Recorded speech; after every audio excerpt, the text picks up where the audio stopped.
Most of you who are looking at the news would notice that a war has broken out between Israel and the Hamas on the 7th of this month.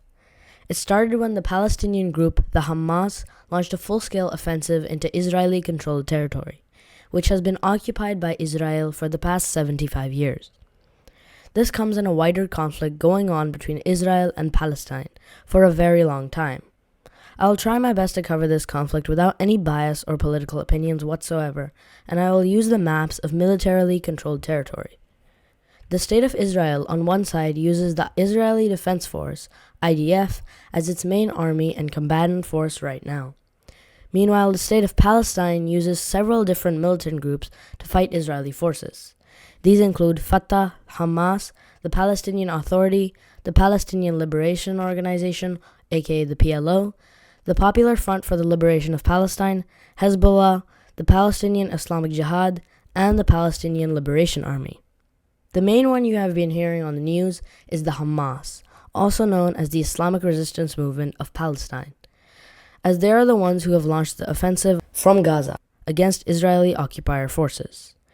There are several other groups, with some even fighting each other. Hezbollah is not a Palestinian group, but it is a Lebanese Islamic group fighting against Israel in the north. Hamas has full control over Gaza.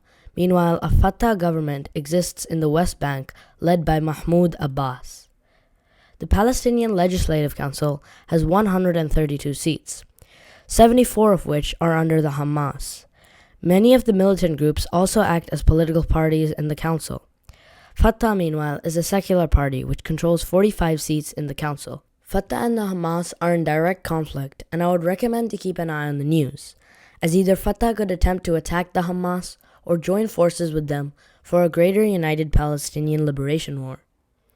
With that, the Hamas controls Gaza. Meanwhile, Fatah, the PLO, and other Palestinian groups control the West Bank. Due to this, war analysts predict that a two-front war could be possible for Israel. But there are other bordering participants as well. Hezbollah controls southern Lebanon and has the capability to attack Israel. The Syrian armed forces of Bashar al-Assad are positioned at the Israeli border, where they might attempt a liberation of the contested region of Golan.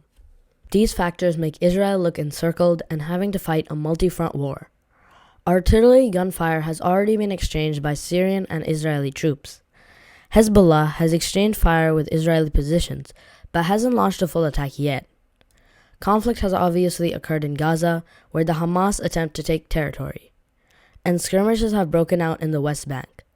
The conflict between Palestine and Israel is worsening, and the future is uncertain for both sides, as the conflict may widen into a greater Palestinian freedom war.